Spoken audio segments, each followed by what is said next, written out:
My name is Diego, and at 28, I became the first person in my family to graduate college. Not that they were proud. While working as a janitor to pay tuition, my wealthy relatives mocked me relentlessly. On graduation day, my drunk uncle grabbed the microphone. "You clean toilets," he announced to everyone. The crowd went silent. I stood frozen until the dean intervened. "We have a special guest." When my wife walked on stage and took my hand, my family's jaws dropped because, if you're watching this story, let me know where you're from in the comments below, and subscribe to hear how my life changed forever that day. I grew up in a house that looked perfect from the outside. 3 stories of brick and columns in an exclusive neighborhood, complete with a pool and tennis court.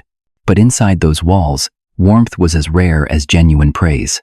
My parents divorced when I was 10, a messy split that ended with my mother remarrying within 6 months to Gerald, a man with triple her already substantial net worth.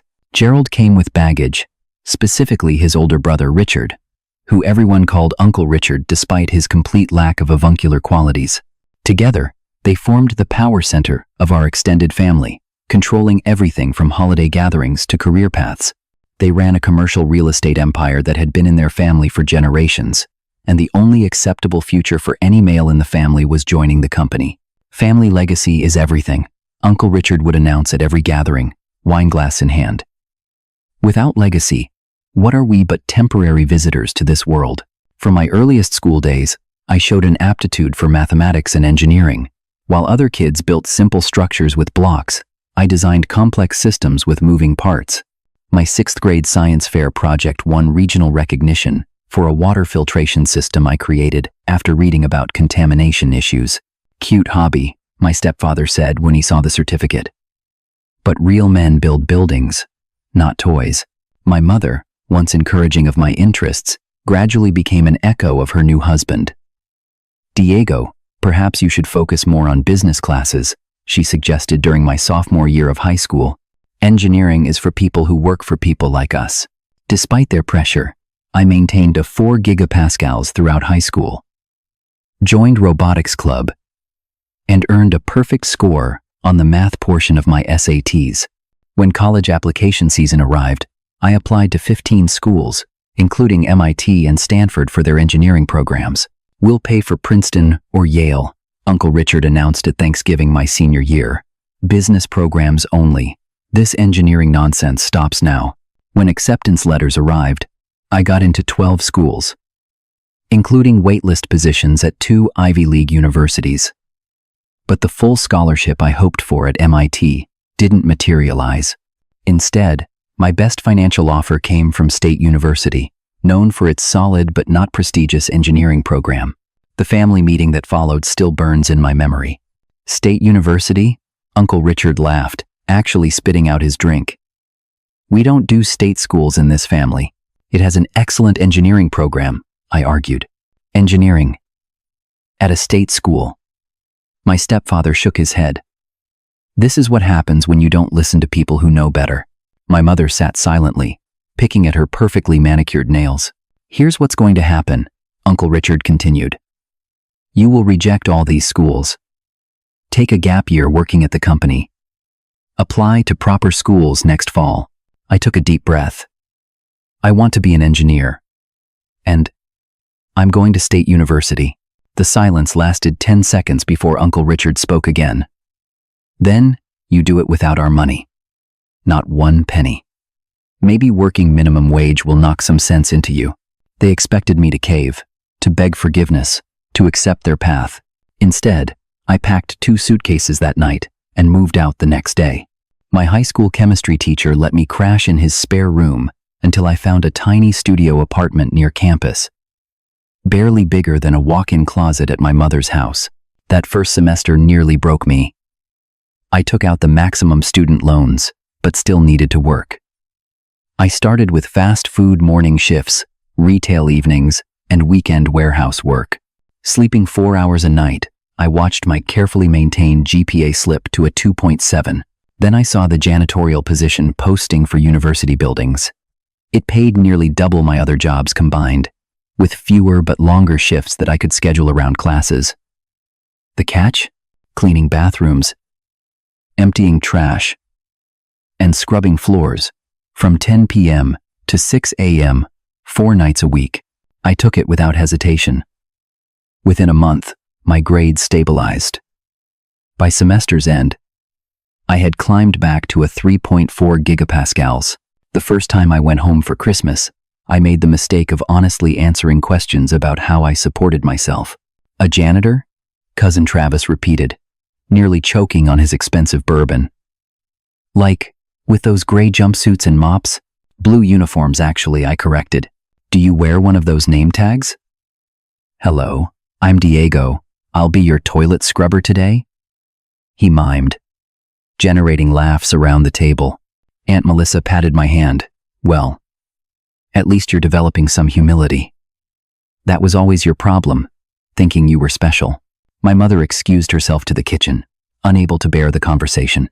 I left early the next morning, making a promise to myself. I would graduate with honors.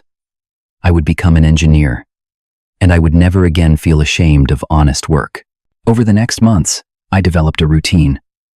Classes during day, study until evening, clean buildings until dawn, sleep for 4 hours, repeat.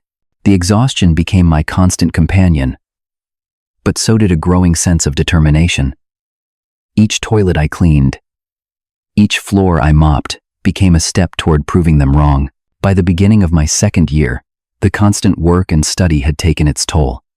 Dark circles became permanent features under my eyes, and my already thin frame had lost another 10 pounds. My academic advisor warned me I was at risk of academic probation if my grades slipped further. One Tuesday night around 1 a.m., I was cleaning the administration building when I noticed a light still on in the dean's office suite. Most offices were dark by 7 p.m., so this was unusual. As I approached with my cart, I saw a young woman sitting at a desk surrounded by stacks of papers. "Sorry," I said, stopping at the doorway. "I can come back later." She looked up, brushing brown hair from her face. "No, please come in. I could use the company to stay awake." I pushed my cart in awkwardly, beginning to empty trash cans. "I'm Sarah," she said, stretching her hand out. I hesitated before taking it, aware of the cleaning chemicals on my skin. "Diego," I replied. "I usually don't see anyone this late. Budget reports due tomorrow," she explained. "Coffee?" I made a fresh pot. I couldn't remember the last time someone in an office offered me anything other than instructions to clean up a spill. "Thanks. That would be great." That cup of coffee changed my life, though I didn't know it then. Sarah turned out to be working in the dean's office, though she didn't specify her role, and I assumed she was an administrative assistant. She asked thoughtful questions about my studies, genuinely interested in engineering concepts I tried to explain. "You're clearly passionate about this," she observed. "How did you choose engineering?" No one had ever asked me that question before. People either assumed I should want something else or accepted my choice without curiosity about why. I found myself talking about childhood fascinations with building things, about seeing problems, and immediately imagining solutions. Our conversation lasted nearly an hour before I remembered I had 3 more floors to clean before morning. "Same time next week?" she asked as I gathered my supplies. I nodded, unable to suppress a smile. Our Tuesday night conversations became the highlight of my week.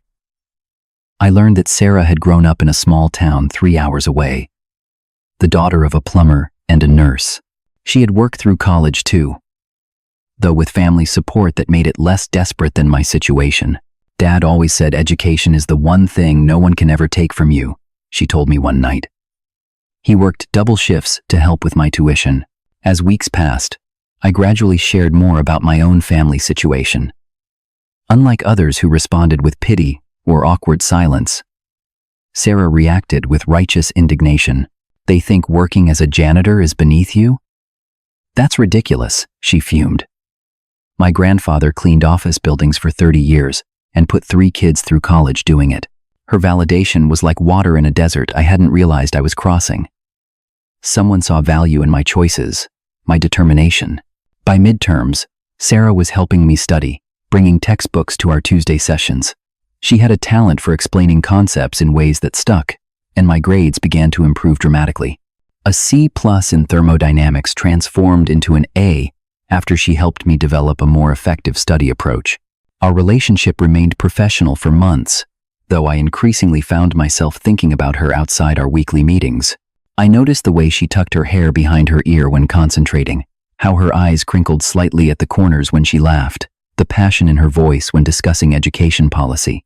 I never made a move, convinced someone like her wouldn't be interested in a janitor struggling through college, so I was completely unprepared when, after particularly successful midterm results, she suggested dinner to celebrate. Not the cafeteria, she clarified. A real restaurant. Saturday at 7? Our first date was at a modest Italian place near campus. I spent a week's pay on new clothes, determined not to show up in anything that might have seen the inside of a janitor's closet. She arrived in a simple blue dress that somehow made her more beautiful than the designer clothes my female relatives wore. "You clean up nice," she teased, immediately putting me at ease. Dinner stretched to 3 hours of conversation. I learned about her love of classic literature, her terrible singing voice that didn't stop her from belting out songs while driving, her dream of reforming education systems to support students from all backgrounds.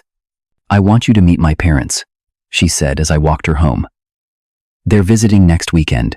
Meeting Sarah's family was a revelation. Their modest 2-bedroom apartment above the garage, where her father kept his plumbing truck, held more warmth than the entire mansion where I grew up. Her father, John, asked detailed questions about my engineering projects, genuinely interested. Her mother, Linda, insisted on sending me home with 3 containers of homemade food after noticing how thin I was. "You need someone looking after you," she said, patting my cheek. Over the next year, Sarah became my anchor. She celebrated every academic victory, listened to every frustration, and never once made me feel lesser for the work I did to survive. Our relationship deepened with a natural ease I had never experienced in my high-pressure family environment. I learned Sarah had been promoted within the university administration, gaining connections throughout the faculty and leadership. She kept our relationship private at work, concerned about potential conflicts of interest given her growing influence. I didn't mind the discretion.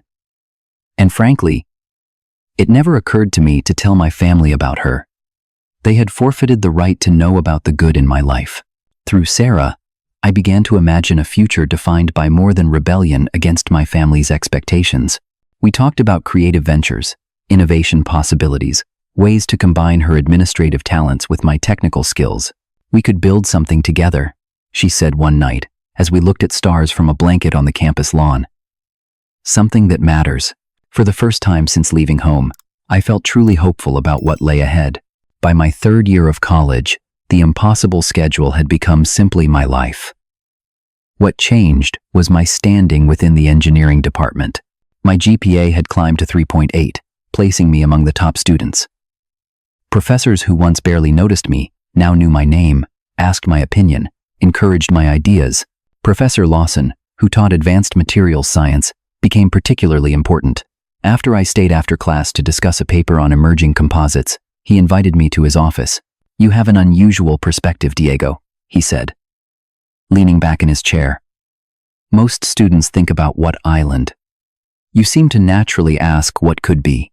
He didn't know about my janitorial work until one night when he returned to his office for forgotten papers and found me emptying his trash. "Diego?" The surprise in his voice made me wince. "Evening, Professor Lawson," I replied, continuing my work as normally as possible. Instead of the awkwardness I expected, he nodded thoughtfully. "I wondered how you were supporting yourself. Makes your academic performance even more impressive." The next week, he approached me after class. "A colleague at Nexus Engineering needs an intern. 20 hours a week, paid. Potential for hire after graduation. Interested?" This opportunity was what I had worked toward. But it presented a dilemma. Even reducing my janitorial hours, balancing classes, internship, and enough cleaning shifts to pay rent would be nearly impossible. "Take it," Sarah insisted when I explained the situation. "We'll figure out the rest." She was right, as usual. The internship at Nexus exposed me to real-world applications of everything I was learning. My supervisor, impressed with my practical problem-solving, gave me increasing responsibility. Meanwhile, I rearranged my cleaning schedule, to fewer, more efficient shifts. On our 1-year anniversary, Sarah and I hiked to a waterfall outside town. As the sun set, casting golden light through the trees, I knelt and presented a ring far more modest than what the women in my family would consider acceptable. "It's perfect," Sarah whispered, tears forming as she accepted. We married 2 months later in a small ceremony with her family and a handful of friends, including Professor Lawson and my supervisor from the janitorial department. No one from my family attended, because no one was told.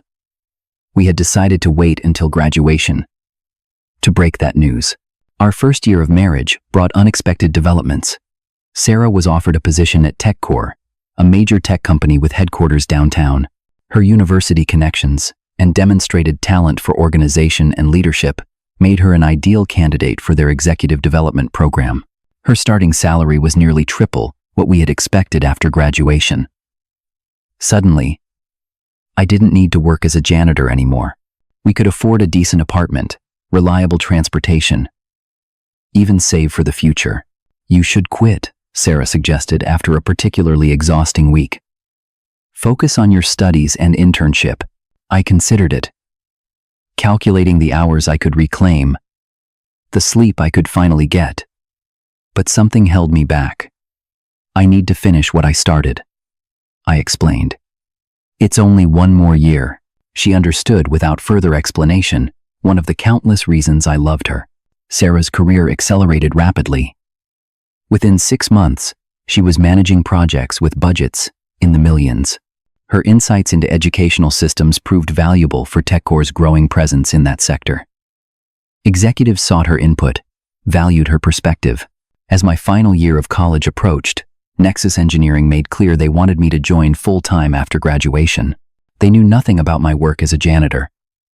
Seeing only a promising engineer with innovative ideas and strong technical skills, my senior project focused on sustainable building materials that could adapt to environmental conditions. Professor Lawson helped refine the concept, and the resulting prototype won the department's annual Innovation Award. During this time, Sarah and I began discussing a business idea that combined my engineering focus with her organizational and networking skills. We envisioned a company developing adaptive materials for constructing more efficient buildings. "We could start small," Sarah suggested. "Use some of my bonus for initial research and development." Her connections through TechCore introduced us to potential investors. My technical designs attracted interest from sustainability advocates. Before I even graduated, our side project had secured initial funding for proof-of-concept development. As spring arrived and graduation approached, I faced a decision I had been avoiding. Should I invite my family to the ceremony? Part of me wanted to graduate without their cold presence. Another part wanted them to see what I had accomplished, despite their lack of support. "Whatever you decide, I'm with you," Sarah assured me. "But remember, this day is about celebrating your achievement, not proving anything to them." After much consideration, I sent formal invitations to my mother, stepfather, Uncle Richard, and several cousins. I included no personal note, no plea for reconciliation. Simply the details of time and place. Their response surprised me. Not only did they RSVP affirmatively, but my mother called. The first direct contact in nearly 4 years. "We're very proud of you, Diego," she said, her voice carrying that familiar tentative quality that emerged whenever she expressed an opinion that might contradict her husband or brother-in-law. "Everyone is looking forward to seeing you graduate." I ended the call feeling a strange mixture of hope and dread. Could they possibly have changed? Or was this another opportunity for them to express disappointment in my choices? Sarah and I discussed whether to tell them about our marriage before the ceremony, ultimately deciding against it. "Let's see how they behave first," Sarah suggested. "They haven't earned full access to our lives yet." As graduation day approached, we created a careful plan. Sarah would remain behind the scenes initially, giving me space to interact with my family without complications. She had arranged with the dean, now a close contact through her previous university position, for special recognition of my academic achievements. What neither of us could have planned for was Uncle Richard's determination to make the day about himself, as he had so many family gatherings before. Graduation morning arrived with perfect May weather, sunshine warming the campus without the oppressive heat that would arrive in coming weeks. I stood before the mirror adjusting my tie, stomach churning with anticipation and anxiety.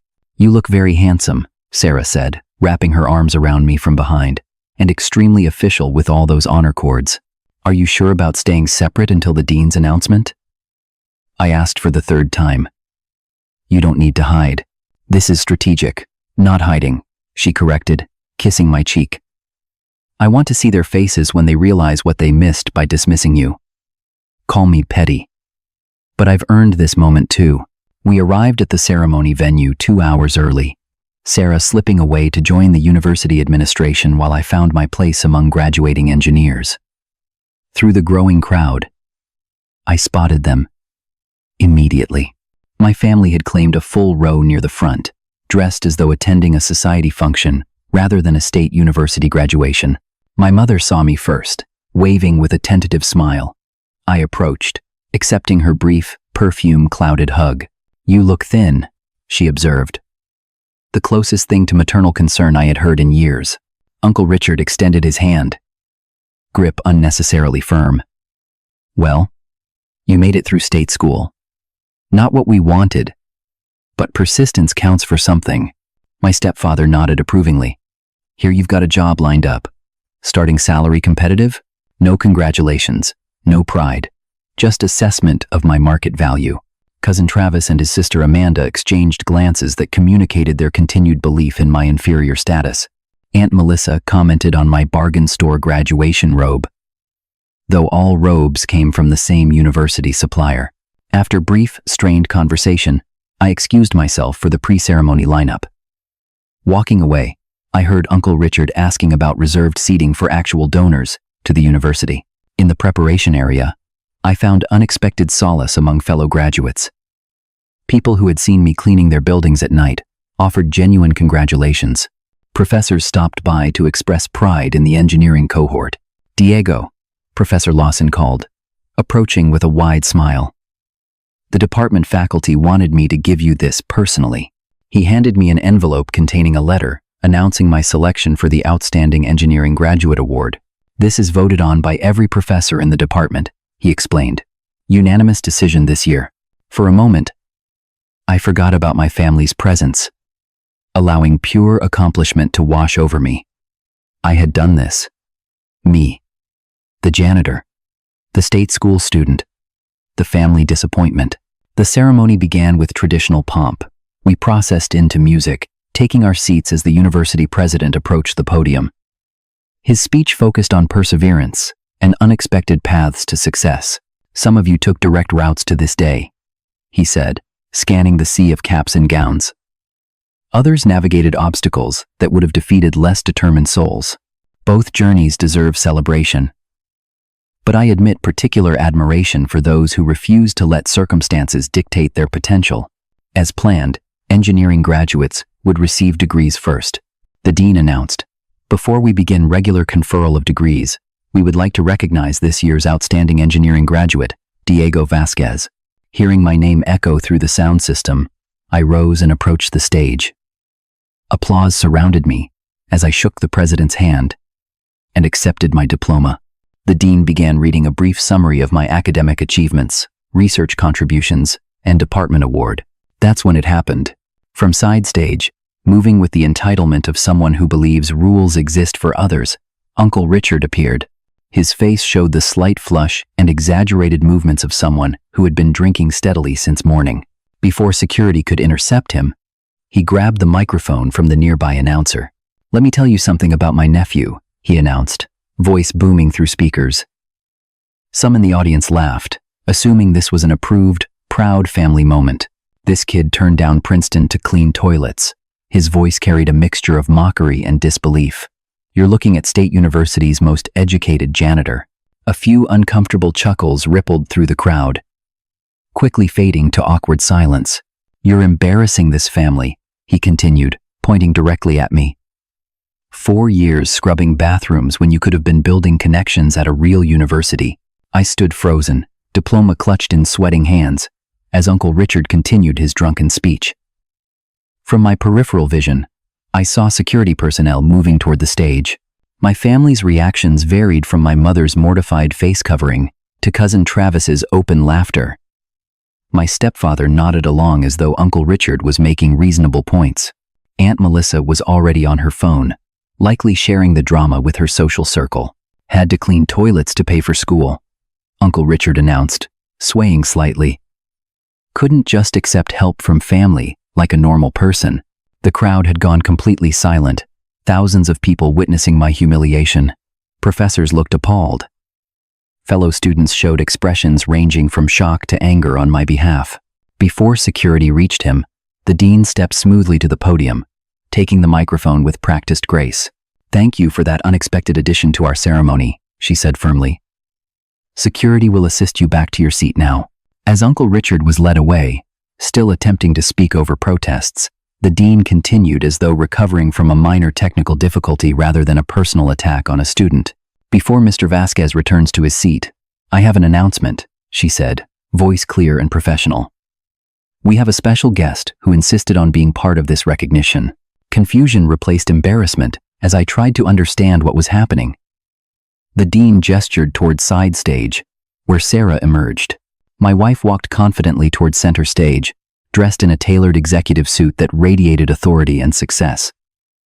The diamond on her hand caught the light as she approached, taking my free hand in hers. From the audience, I heard my mother's audible gasp. My family's row had transformed from smug amusement to shocked confusion. The dean handed Sarah the microphone with a knowing smile. Sarah stood tall beside me, her hand warm and steady in mine. The confidence in her posture contrasted sharply with my family's confused expressions. "Good morning," she began, voice clear and professional. "My name is Sarah Vasquez, and I'm proud to be Diego's wife." The word wife visibly jolted my family. My mother's hand flew to her mouth. Uncle Richard, now restrained by security at the edge of the seating area, stopped struggling momentarily. "While you may know Diego as an exceptional engineering student, I'd like to share a few details you might not be aware of." Sarah's smile remained pleasant, but her eyes held determination I recognized from our toughest moments together. In addition to graduating today with highest honors, Diego is also co-founder and Chief Innovation Officer of Adaptive Building Solutions, a startup focused on sustainable construction materials. Murmurs spread through the crowd. My family leaned forward collectively. Our company secured second-round funding last month, with a current valuation of $7 million. Diego's engineering innovations are the core technology driving our success, with 2 patents already approved and 3 pending. The audience's surprise shifted to impressed murmurs. Professor Lawson beamed from his faculty seating. My stepfather's expression transformed from dismissive to calculating in seconds. "I'm also proud to acknowledge the path that brought Diego here today," Sarah continued. "While some might mock janitorial work, I see it differently. The determination to clean university buildings overnight while maintaining a near-perfect GPA demonstrates exactly the character and work ethic that has made him successful in every endeavor."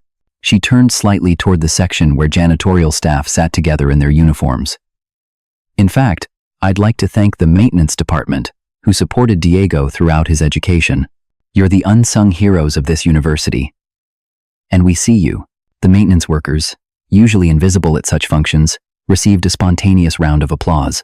My supervisor, Mr. Reyes, nodded with pride from their section.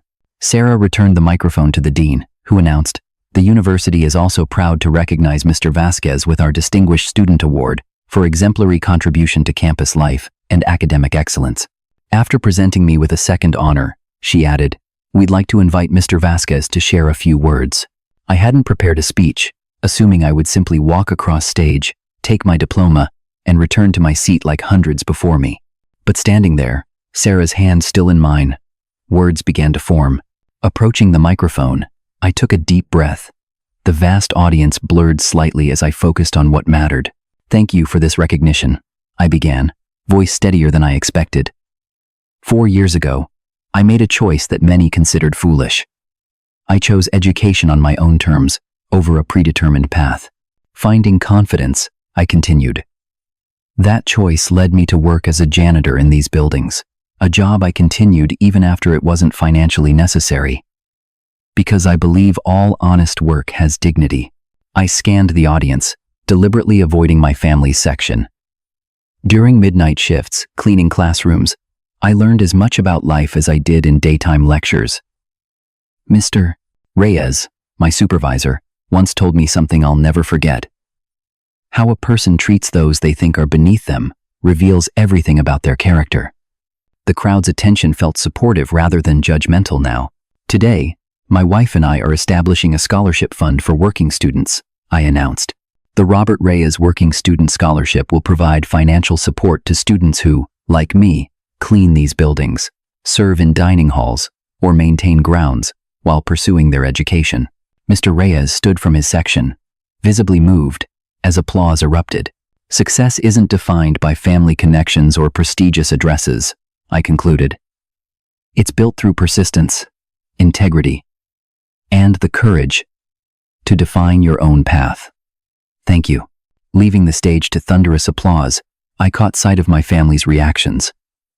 Uncle Richard appeared deflated, his momentary power stripped away. My stepfather's expression had transformed to one I recognized well from business settings. Calculating potential advantages, my mother looked genuinely conflicted, perhaps for the first time seeing clearly what had been lost through years of enforced family conformity. The dean guided Sarah and me to a private reception area reserved for award recipients and special guests.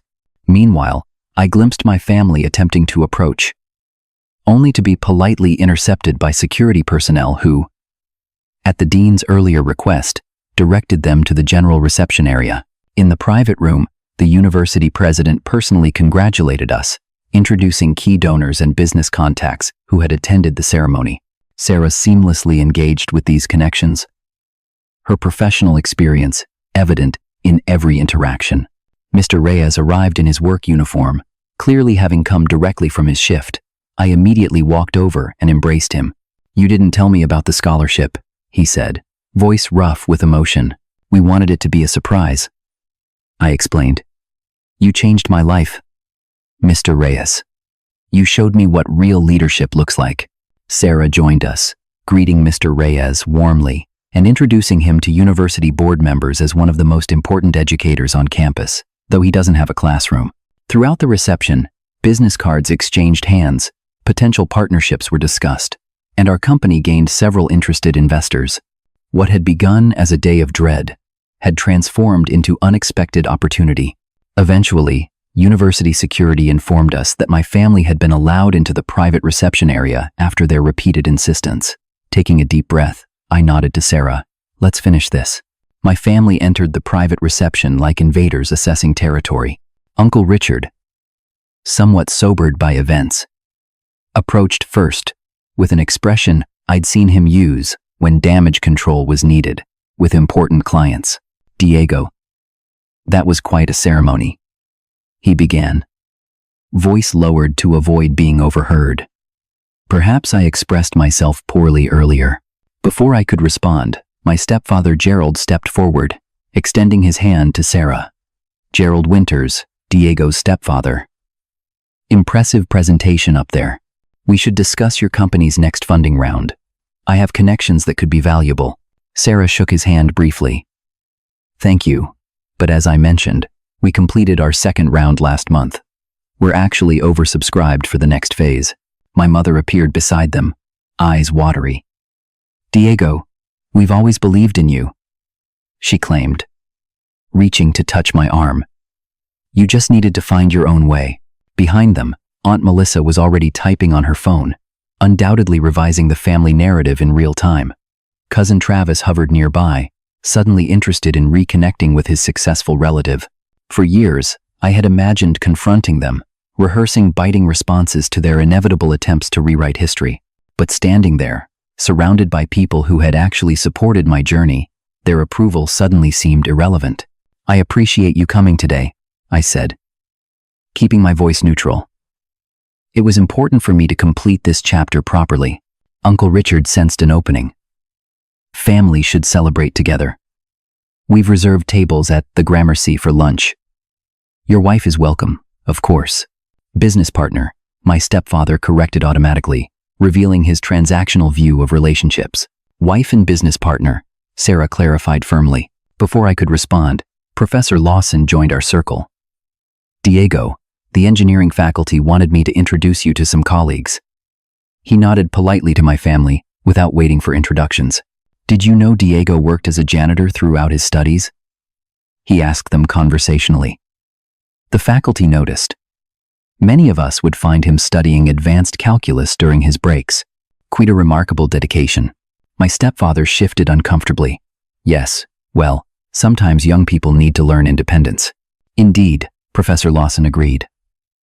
Though, in my 30 years teaching, I've observed that genuine support typically produces better results than forced hardship. Diego succeeded despite obstacles, not because of them. The subtle rebuke hung in the air as he continued. We actually created a teaching assistantship for Diego in his 3rd year, but he insisted on maintaining his janitorial position through graduation. Something about finishing what he started. I hadn't realized my professors had discussed creating a position for me. The revelation that they had seen my struggle and attempted to ease it without compromising my pride added another layer to my gratitude. I wanted to complete the contract I'd agreed to, I explained. The janitorial department worked around my class schedule when no one else would. I owed them the same loyalty. Admirable, if unnecessary, Uncle Richard commented, attempting to regain conversational control. But that chapter's closed now. Time to focus on your future. Perhaps we could discuss bringing your company's innovations into our development projects. Sarah gently touched my arm, a silent reminder that we had our own power now. This wasn't a negotiation where they held all the cards. I appreciate the interest, I said carefully. But we've been very intentional about our company's direction and partnerships. We're family, Diego. My stepfather insisted. That counts for something. The irony of him invoking family after years of conditional support wasn't lost on anyone. I took a measured breath before responding. I value family, I agreed. Which is why I'd like to establish clear boundaries moving forward.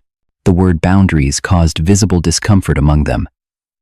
In our family system, boundaries were for other people, not for controlling members like Uncle Richard or my stepfather. If you're interested in rebuilding a relationship, I'm open to that process, I continued. But it would need to include respect for my choices, my career, and especially my wife. My mother stepped forward. Of course we respect your choices, Diego. We're so proud of what you've accomplished. That's new, I observed quietly. And I hope it's genuine. But respect isn't just expressed in success. It's how you treat people when they're struggling, when they're making difficult choices, when they're cleaning bathrooms to pay tuition. Uncle Richard's jaw tightened. My stepfather's calculating expression returned. They weren't accustomed to conditions being placed on them. We can discuss specifics later, my stepfather suggested smoothly. Today's for celebrating. I agree, Sarah interjected. We should rejoin our actual guests. My parents are arriving soon, and Diego's friends are waiting to celebrate with him. The mention of her parents, who had supported and loved me when my own family wouldn't, created another subtle shift in dynamics. My mother looked genuinely sad, perhaps realizing she had missed the opportunity to know her son's in-laws under better circumstances. As if on cue, Sarah's parents entered the reception area, immediately looking for us. Their warm, genuine embraces contrasted sharply with my family's calculated approaches. So proud of you, son. John, Sarah's father, said, clapping my shoulder. Linda, her mother, wiped happy tears. First college graduate I get to hug today, but not the last, she said, referring to Sarah's younger brother who would graduate the following year. I made brief, awkward introductions. The contrast between families couldn't have been more pronounced, from clothing choices to conversation topics. While my relatives spoke of appearances and connections, Sarah's parents asked about my favorite classes and professors. As the reception continued, a natural separation occurred. Some of my family members, including cousin Travis and an aunt I'd always been closer to, made genuine efforts to reconnect, accepting my terms with apparent sincerity.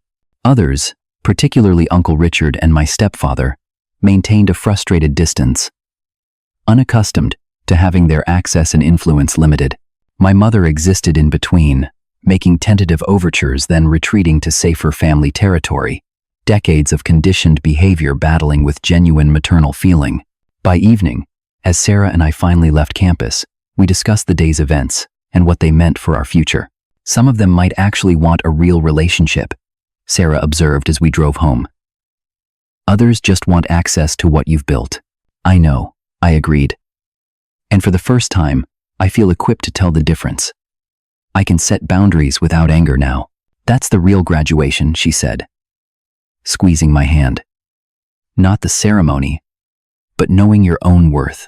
We spent that evening discussing plans for our company's expansion, the scholarship foundation we would establish, and our commitment to building a life defined by our values rather than others' expectations.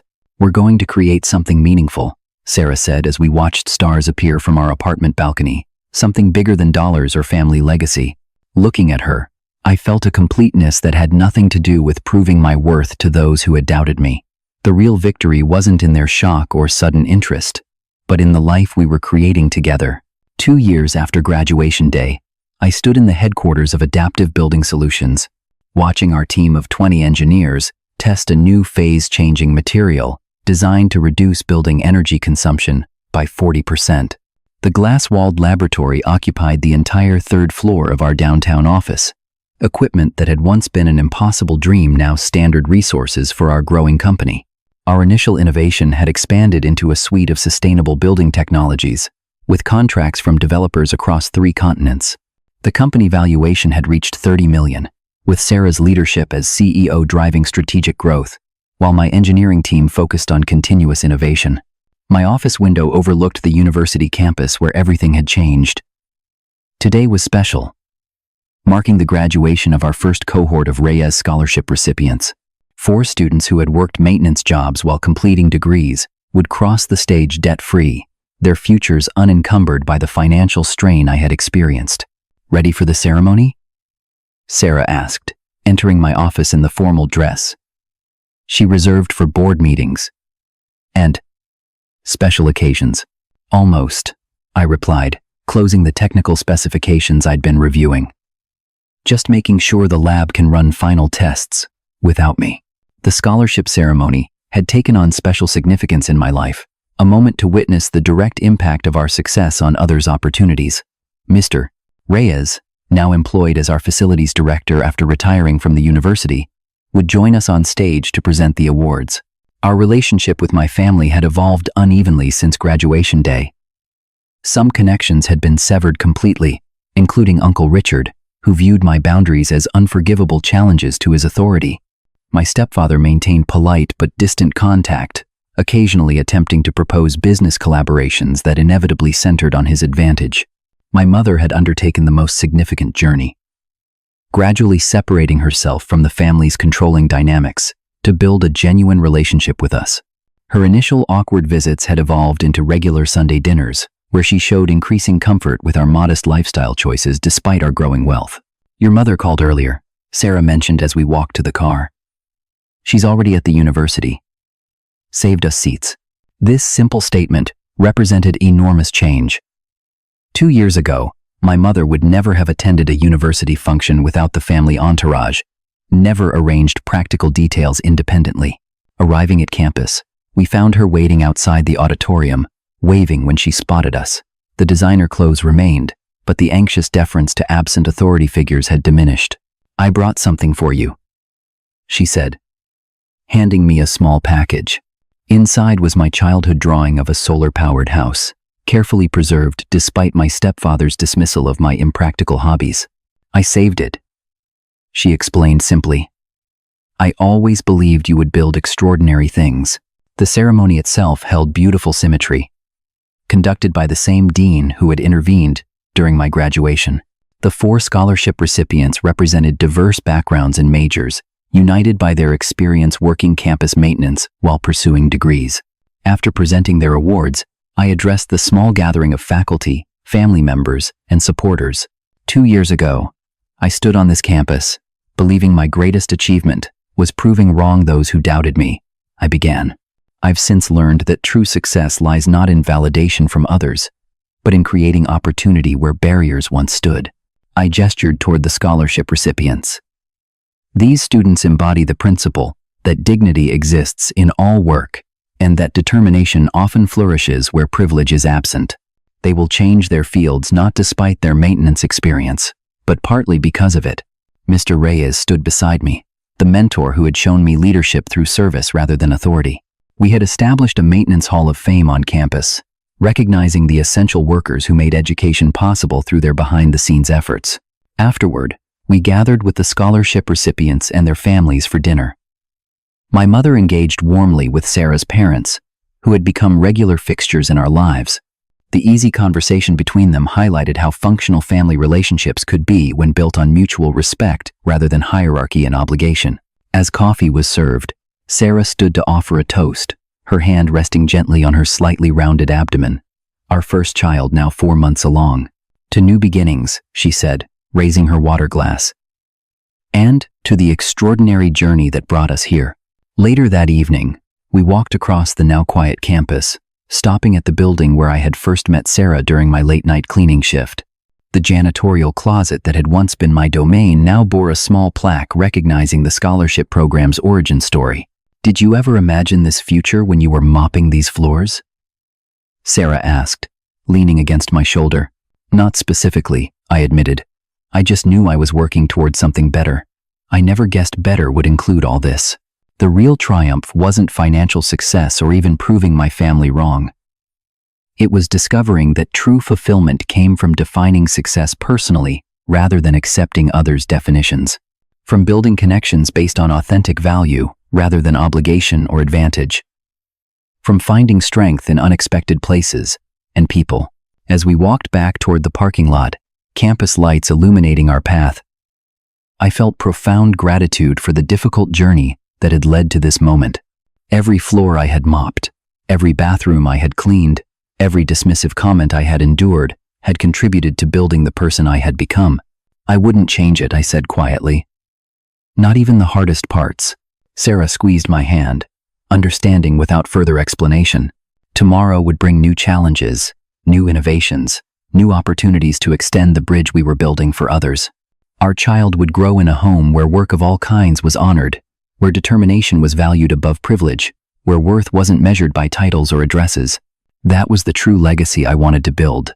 Far more meaningful than the family name I had once been told was everything. Have you ever had to prove someone wrong to prove yourself right? Let me know in the comments below. If this story resonated with you, please like and subscribe to hear more journeys of overcoming family expectations and finding success on your own terms. Share this with someone who might need encouragement to keep pushing forward despite obstacles. Thank you for listening to my story. And remember, the most meaningful definition of success is the one you write for yourself.